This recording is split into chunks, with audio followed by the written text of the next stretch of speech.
The PhotoScape X update is now live and available for Mac and for Windows.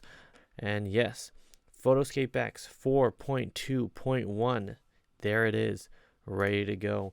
So let's hop in and we're just going to start utilizing some of these updates and things. Let me also pull up this page as well, just so we can see some of the things we want to look at here. Let's say we've got, a photo that we're working in. You hop over to the Edit tab. In the Edit tab, there are so many things you can now utilize. So we're going to go to Insert Object. So insert an object. So let's insert this square. We're just going to make it one color in here. There are new options available on this right hand side. All right, so you have things like outline, where you can put an outline around your object. What's nice is that this also works for things like circles and everything else, but it will also work for images down the line, so definitely wait for that. That's really helpful.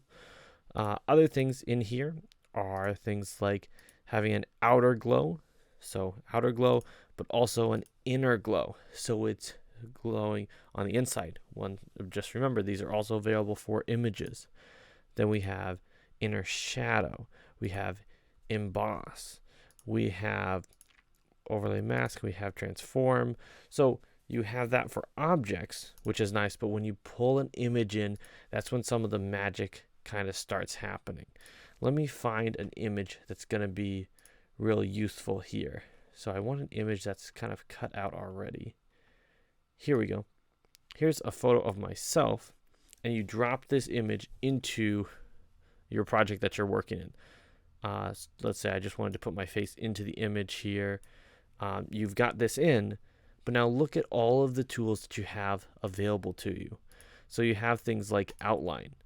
This gives you an outline that shapes around the outline of the cutout object. So you can cut your object out using the cutout tab. I've made a full video on that. Definitely check that out if you haven't already.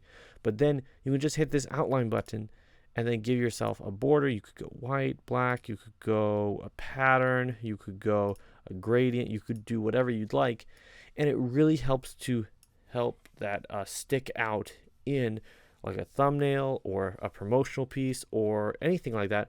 And yes, you can adjust the thickness, things like that.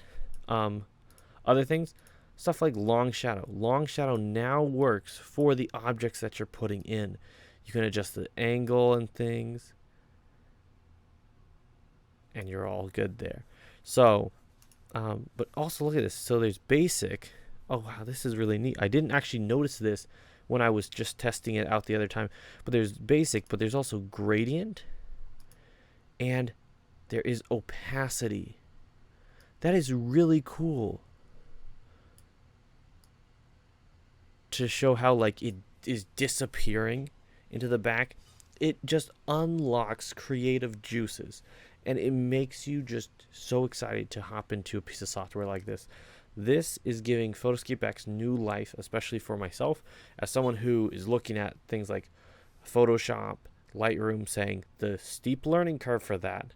Even though I'm someone who isn't doing like high-end professional photography or high-end professional graphics, do I have to jump in, learn all those things, all the work, or do I continue to use PhotoScape X and be able to teach you guys about this free, awesome software? But nonetheless, this basic gradient and opacity is super great. A lot of really nice ways to hop in here and to adjust it just the way that you like it. So impressed with that. So that's super cool. You have things like drop shadow, but that's what it's been before. We have outer glow, so that's a glow. And then you have inner glow. So you can have a glow going on the inside, which could help you if you wanted to get some different coloration or things, or try to make it kind of fit more with what you're doing. So, and you can, adjust the opacity so you're not like doing anything too crazy. But like if you wanted to add a little bit of a color tint, like you wanted to match your inserted image into what kind of is in the background here, you could take a color sample from the back and add some color so it looks like it's bleeding in or affecting into your photo. Try to make them match up better with like color temperature and things.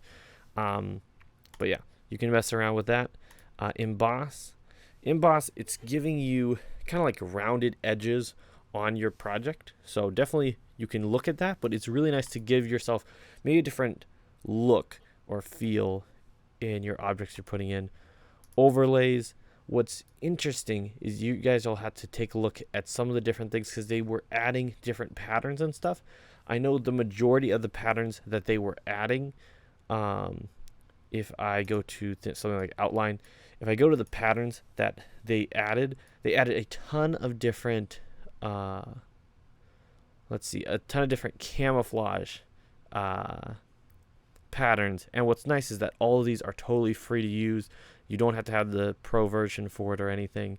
So all these camouflage patterns are great, and you can use them for basically whatever you want. So that's really cool. The ability to add a background. So you can add just a background to what you're doing. It could be whatever you want it to be. And you can change these margins around a little bit. So it's like if you had something you wanted to put in, you would just throw a background on it. This could be also, I believe this could also work in text. Let me see. Do they have the ability just to throw a background? Yep. Just a click tab right there in the text effect. Adding text to just throw a background on it. So like, let's say you were wanting to add some text to it and you're like, it just doesn't want to stand out. If you want to, you can just throw a background and you can just say, hey, I want it to be this. I want it to be this background, and you're done. It's just helpful to have that available just to quickly click instead of having to grab a box and draw it in and then fix the layers, and then those you'll have to move with it and things. Instead, it all just moves together with it. Very nice to have that background ability. Speeds up the process a ton. Okay, back to the images here. I'm going to drag this image back in. You have fill. That is kind of the same that it is before. You do have the ability to go into gradients and everything, but I believe that was all there before. Then we have these two big updates which are super huge. You have the color tab available for a selected item. So before, it was something where when you wanted to adjust like this photo here, you'd have to do some random stuff and it would be a mess, or you'd have to open 2 tabs of PhotoScape X. Instead, it's built in right in here, and it's different from how Photoshop does it. Photoshop, you have the different layers, you have to select it, and then you have the full editing suite to do it. Instead, it says, hey, you want to adjust the color of this layer in your project, this one element in your project. We have the color tab right here. You click it, and then you click those 3 dots, you hop into here, and then you're able to go in and adjust all this stuff. You can change the brightness. You could change it to be like an HDR. You could increase the saturation. You could darken or lighten the shadows or darken the shadows, however you want to do it. You could even just do an auto color if you say, hey, I just wanted it to adjust. And there's a lot of things you guys can mess with it. You know, you can change it to a grayscale. You can change it to black and white. You can do whatever you want with this tab, and you can even go to the mask tab in here. You know, there's the more tab as well, just like in the normal color tab. I've made a whole video on how to use the color tab, which will be the same as it is right here. You can click the plus for this mask, and that's where you can select just certain parts of the image to get this adjustment instead of the entire image. And this gives you so much flexibility to be able to, you know, just adjust certain things. Like if I just wanted to adjust my face, you select it real quick, you make the adjustments needed, and you're good to go. You can just apply that in, and it makes that change. Clicking here to mask, you hop in to the image. You have to hit these 3 dots. You hop into here, and then you can mask to just keep certain parts of this inserted image. So what you can do is, let's say I select just my face here. Just my face. All right. Okay. All right, so I got my face selected here. Now you're like, wait, you just took your face out. Well, down here there is an invert mask, which just switches it. So now that's the selection and not the other stuff. So let's see. And you could spend a lot of time to get this just perfect, but really just get to where you like it and then hit apply. And then you just have that masked out section as that inserted image. So before you were like, oh man, I pulled the image in real quick, but I only want this part of it. Do I really have to open another tab of PhotoScape X, drop the image in, crop it down, then paste it over? Or do I have to go into the cutout tab and drop this in, and I'm gonna have to brush all this out and different stuff and then copy to clipboard and pull it in? Instead, it's all just right in here. And if you put it in, then you're like, oh, there's more that needs to be done. I can just click into here and I can do a little bit more. Now here's the interesting question. We've got this right here. We're gonna hit undo. We pulled it all back. We hit redo. And we got it in. And it remembered my color change. And you can toggle these on and off to be able to go back and check, hey, did I really want that gone? Did I really like that color change I made? Super, super good. The background. The background does not update because it's still remembering kind of how that worked. The entire mask, it's not able to recognize, oh, now this is smaller. That's totally reasonable. I think that's fine. Yeah. There's always going to be little ways that you could say, hey, they could have added this support as well. But overall, very, very happy with what they added to all of this stuff. Let me double check over here to see if there's anything else that I really want to chat about. Film effects. The collage tab does have an exit or have a close tab. Basically, in the collage tab, if you're adding some photos in here and you've got a few photos added and you want to collage, sometimes you're like, hey, can I restart that? Before they didn't have a close tab, but now they do. Or Control W is the hotkey there. Or you can go down here to more and there's a close button and you just restart what your project was. So you have that. Other things in here. I am so excited for the fonts. In fonts, one, I'm really happy with this background. This is really nice to just be able to do that real quick and easy. But check this out. With your text, you're also able to favorite your fonts. So let's say I got this one. Someone online recommended me to check out this Poppins text. I've used it for some of my work, and I can go and I can add it to favorites. So it's now favorited right here. So then next time I go back, I can click in and my font that I like to use is right there. Now hold on, let me actually add a bunch of these just to check to see what happens. Okay, it does give you a scroll wheel, so really you can have an unlimited amount of favorited fonts. So that's really good to be able to mess with that. But that's what they did with fonts there.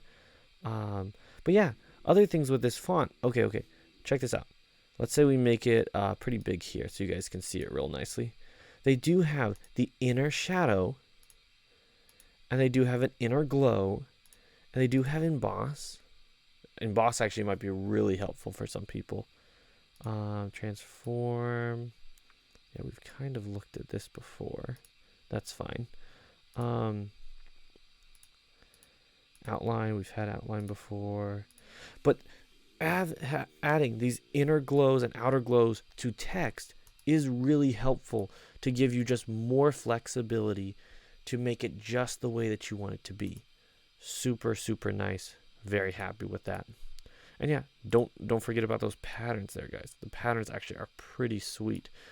The other thing I want to mention in here for you guys is to definitely check out the stickers. I haven't made a video on stickers yet, but I really should, because they've been adding a ton of stickers, and even though I don't usually use them very much, some people probably do make use of them sometimes. So definitely check it out. They added in this update here, they added a ton of flowers, like hundreds of flowers, and they actually are just of the actual, just the blooming flower part, not really the stem. So if you really like a certain flower or a certain color in here, you could add just that. And actually, the image quality is actually really pretty good on what these look like. So if you wanted to just add a bit of a pop of color into your image, into your a project you're working on, you can definitely do that as well. So that's really cool, and still allows for inner glow, outer glow, all those different things, outline, long shadows, all that stuff. You're able to do that even with stickers, which is sweet. You guys can check out other stickers too. I think there's a bunch of other pixelated stickers in here.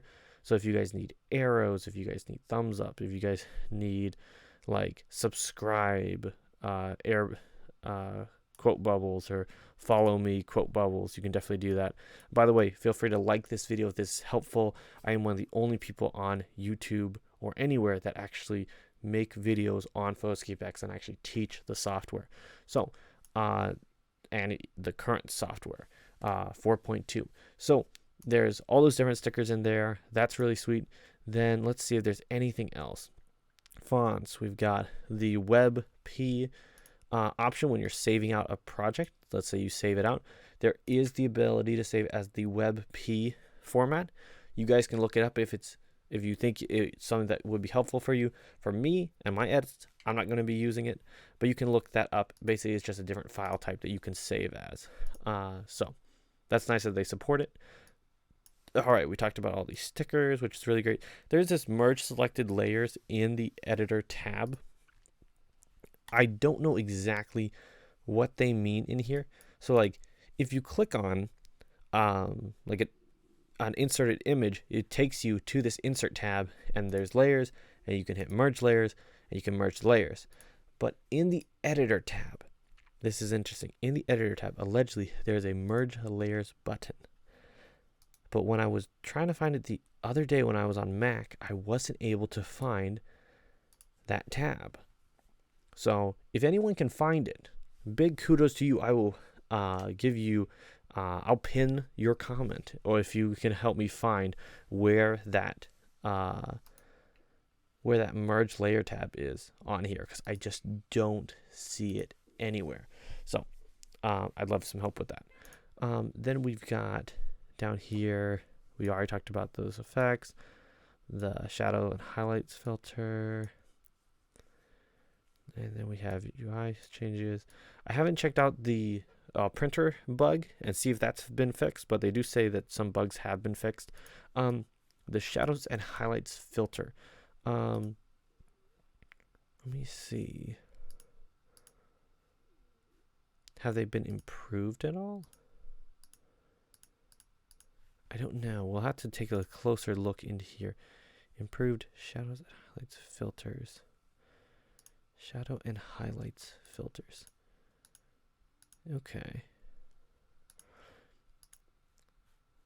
Well, I'll definitely have to take a closer look into here. One thing that I am noticing, actually right out of the gate, in this Films tab, and in some of these other, in the Film tab in here, what's interesting is that, let's say you pick something, like you do like cross-process. If you actually only want a certain part of the image to be adjusted, there is a mask tab down here to only mask a certain part. So let's say I actually really like the SD card and how it looks here without any change to it. I can invert mask, and it will just change just the hand and everything, and it won't change what the SD card looks like. You can compare what that was originally to that. You can insert mask and see what it looks like with it just on the card, with it off the card. And you can always go back and say, oh, just fill the whole thing in if you really like it that way. So I think there might be some other things. If I missed anything, definitely let me know, you guys, in the comments down below. But I'm super pumped to be using PhotoScape X, and so excited for 4.2.1. I will check out the Pro version later, but unfortunately, actually no, not unfortunately, super fortunately, we didn't run into anything where we were like, oh man, you'd have to get the full version to utilize these new updates. all these updates are completely usable on the free version of PhotoScape X and the pro version of PhotoScape X. I'm so excited for this. Thank you guys so much for watching, and I'll see you all in the next one. Bye.